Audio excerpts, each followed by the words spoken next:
Welcome back to the deep dive.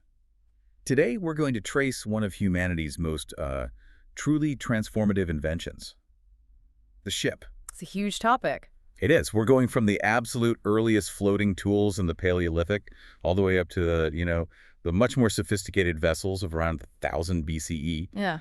And our mission really is to unpack how this tech evolved, what problems it solved, and how it just completely reshaped human civilization. You have to remember, the ship wasn't just a new tool, it was a fundamental shift in society. It's the technology that let us overcome being isolated by geography. It put us on a totally new path. Exactly. It enabled, for the first time, this large-scale exchange of goods, people, and, of course, culture. Okay, so let's start at the very beginning, the dawn of watercraft. We've got simple rafts, sure, but the first real technological leap is the dugout canoe. And that's a monumental effort. I mean, trying to carve out an entire tree trunk with just stone tools. It's a huge undertaking. Yeah. When you look at the evidence, like the Qihu cow canoe from China, we're talking 8,000 years ago. Hollowing that out took an incredible amount of coordinated labor. It really shows that early societies could plan these complex, multi-day projects. But then they got clever. The truly ingenious step was the fire charring method. Right. To make it more efficient. Instead of just scraping endlessly, they'd char the log with fire, which softens up the wood, and then they could scrape it away much faster. A total game changer, and that efficiency breakthrough leads directly to better survival. Yeah, suddenly you have access to deep water fishing, and you can establish stable settlements right by the water. So once basic survival is kind of sorted, the next big challenge is scale. Getting bigger. Which brings us to the Bronze Age. You see this immediate need to move away from dugouts and start building with planks to handle larger cargo.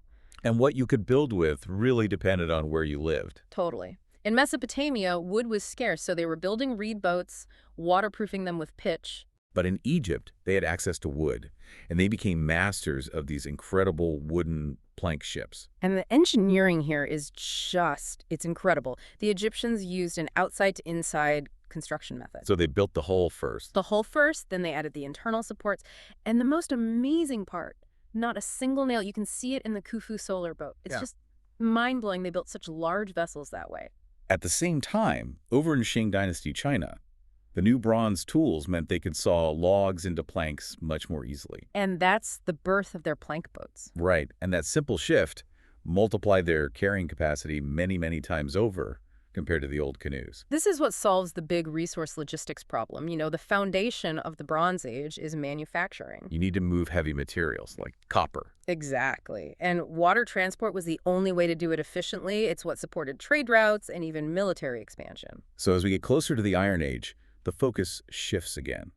Now it's all about durability for real long-distance travel. And this is where the Phoenicians come in with a huge innovation. The locked mortise-and-tenon joint. Yes. They didn't just fit wood together, they locked the joints with wooden pegs.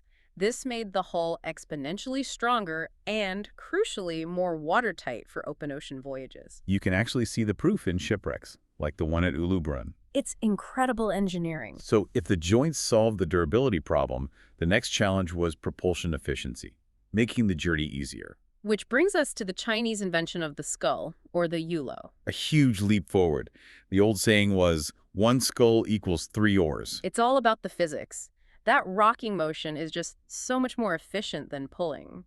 It meant you could move huge amounts of goods with a smaller crew. And that fosters these massive trade networks. Yeah. The beginnings of a maritime Silk Road. So this whole journey, from a simple floating log to a sophisticated sail ship, it just shows this constant human ingenuity.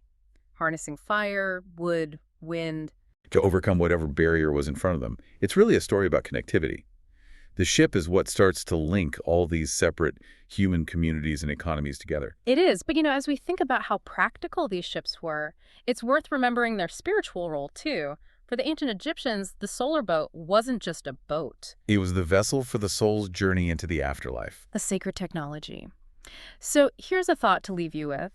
What modern invention in our lives holds both a vital practical function and that kind of deep, symbolic, maybe even spiritual meaning for us today?